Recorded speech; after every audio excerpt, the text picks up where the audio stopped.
Budget में बोलने का मौका दिया। मैं आपको धन्यवाद देना चाहती हूँ। हमारा देश किसान प्रधान और कृषि प्रधान देश है। अगर हमारे किसान और युवाओं का भविष्य सुनिश्चित नहीं कर पा रहे हैं हम, तो मैं समझती हूँ कहीं ना कहीं हम सब अपने फर्ज से डगमगा रहे हैं। जहाँ वित्त मंत्री ने 9 प्राथमिकताओं की बात करी और कृषि को जहाँ पहला स्थान दिया गया, वही मैं वित्त मंत्री से पूछना चाहती हूँ कि कृषि ग्रामीण अर्थव्यवस्था की वृद्धि दर क्या है।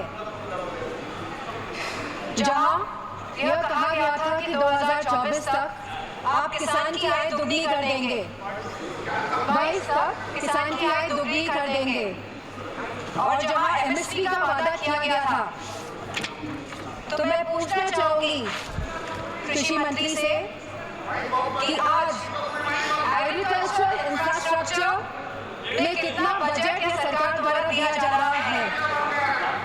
यूपी को इस बजट के तहत क्या मिला है? क्या एक भी मंडी पिछले 10 सालों में उत्तर प्रदेश में बनी है? और अगर किसान की जरूरतमंद जैसी चीजों पर क्या यह सरकार ने कोई भी जीएसटी माफ करी है या खाद में सब्सिडी देने में सरकार कायम रह पाई है? और जहां खुद प्रधानमंत्री आए थे उत्तर प्रदेश में विधानसभा चुनाव में और उन्होंने वादा किया था उत्तर प्रदेश की जनता को, उत्तर प्रदेश के लोगों को, कि वो आवारा मवेशियों की समस्या से किसानों को हल दिलाएंगे, निजात दिलाएंगे। तो क्या इस आवारा पशुओं की जो समस्या है, जिसकी वजह से आज हमारा देश चौकीदार बन गया है, रात भर सो नहीं पा रहा है, तो क्या कोई प्रावधान बजट में रखा गया है इस समस्या को लेकर? इसी के साथ जहाँ किसान आंदोलन में लगभग 700 किसानों ने अपनी जान गंवाई, जहाँ उत्तर प्रदेश में भी लखीमपुर खीरी में जहाँ किसानों को रौंदा गया मंत्री जी के बेटों द्वारा, हम पूछना चाहते हैं इस सरकार से कि जहाँ जो 2014 से 22 तक लगभग 1 लाख किसानों ने आत्महत्या की है, तो हम वित्त मंत्री से पूछना चाहते हैं कि प्रधानमंत्री फसल बीमा योजना के तहत कुल किसान लाभ कितना मिला है और कहीं इसमें गिरावट आई है तो कितनी गिरावट आई है। यह सरकार लगातार 1 दशक से किसानों की अवहेलना कर रही है। गांव की अर्थव्यवस्था पूरी तरह चरमरा गई है और इसकी एक बड़ी वजह महंगाई है। और जहां मनरेगा में इस सरकार ने 89,000 करोड़ का बजट दिया है, तो हमारी मांग है कि कम से कम 100 दिन की वेजेस मनरेगा के तहत लोगों को सुनिश्चित करी जाए और लगभग 20% मनरेगा का बजट बढ़ाया जाए।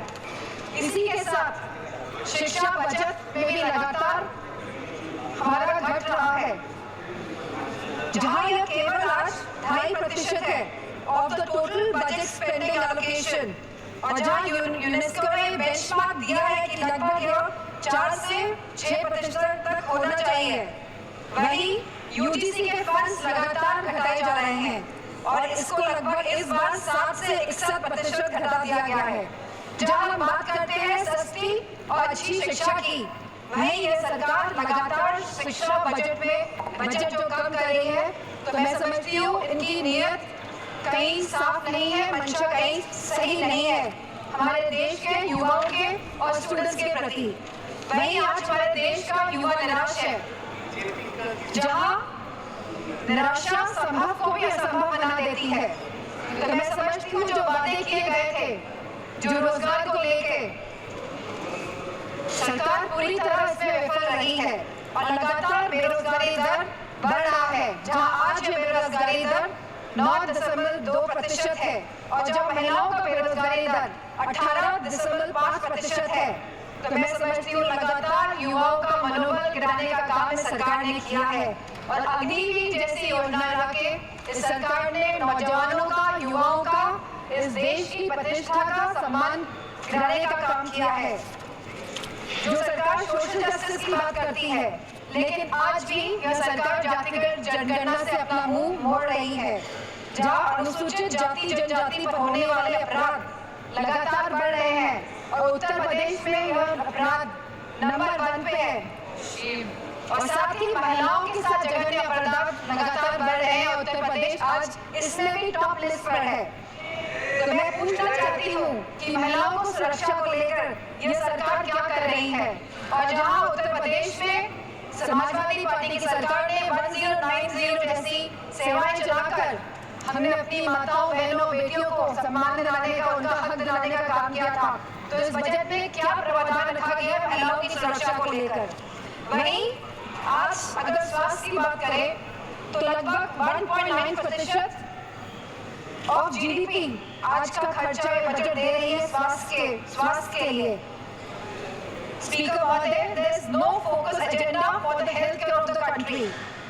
Irrespective of the fact, we are speaking about India being the first largest economy and moving towards the third largest economy. And if we see the fast-growing population of the country, so 1.9% of the budget is very less for the health services of the country. So, decision to exempt 3 cancer drugs is a welcome move by the finance minister, but it is a very small step in the right direction. So, ma'am, हमारे उत्तर प्रदेश में लखनऊ में एक cancer institute जिसमें लगभग 1000 करोड़ रुपए लगे हैं वो तैयार है, लेकिन ना केंद्र की सरकार ना स्टेट की सरकार ये सुनिश्चित कर रही है कि सुचारू रूप से वो कैंसर इंस्टीट्यूट चल सके, क्योंकि कैंसर के केसेस लगातार देश में बढ़ रहे हैं। और मेरा मानना है कि अगर ये कैंसर इंस्टीट्यूट सही ढंग से सरकार चला लेती है तो सस्ता इलाज हम अपने देशवासियों को दे पाएंगे। Ma'am, there is a massive gap between the demand and supply in the healthcare center, in the healthcare infrastructure. The doctors, the nurses, the technicians, इन सब की बहुत भारी कमी है। और जो बड़े-बड़े बातें कर रहे हैं, जो बड़ी-बड़ी बातें कर रहे हैं कि हमने बहुत बड़े-बड़े एम्स बना लिए हैं, मेडिकल कॉलेजेस बना लिए हैं, लेकिन 100% तरीके से कोई भी मेडिकल कॉलेज या एम्स सुचारू रूप से प्रदेश में नहीं चल पा रहे हैं, क्योंकि भारी डॉक्टर्स की कमी है, नर्सेस की कमी है, टेक्नीशियंस की कमी है। इसी के साथ जो टीचिंग फैकल्टी में भी भारी टीचर्स की कमी है।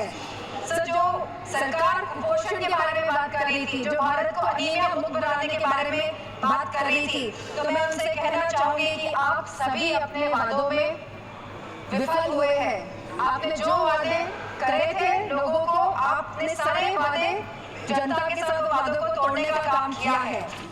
सर, जहां आप जीडीपी की बात करते हैं, जहां आप थर्ड इकोनॉमी की बात करते हैं कि हमारा देश तीसरी बड़ी इकोनॉमी बनने जा रहा है, लेकिन वही हमें बात करनी है पर कैपिटा इनकम की, स्टैंडर्ड ऑफ लिविंग की बात करनी है, हमको महंगाई बांधने की बात करनी है, हमको इलाज मुफ्त और सस्ता दिलाने की बात करनी है। और जो कैपिटल एक्सपेंडिचर की आप बात कर रहे हैं, तो मैं समझती हूँ इसमें भी समय सीमा तय होनी चाहिए कि इंफ्रास्ट्रक्चर के जो भी प्रोजेक्ट्स बढ़ रहे हैं उनकी समय सीमा निर्धारित हो, क्योंकि ये टैक्स का मनी है, ये जनता का पैसा है। Ma'am, 2 minutes I'll take, ma'am. ये जनता का पैसा है और इसे सही ढंग से इस्तेमाल करने के लिए हम सब प्रतिबद्ध हैं। मैम, इसी के साथ मैं कहना चाहूंगी कि reformation and revolution, reformative and revolutionary changes can come in the country even after 11 years. But the dedication and concentration is required from the government. Nothing can alter the past, but responsible behavior by the government. And I'm not playing a blame game here.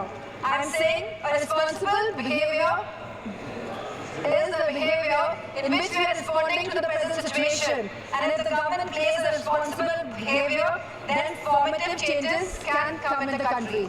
Thank you, Speaker.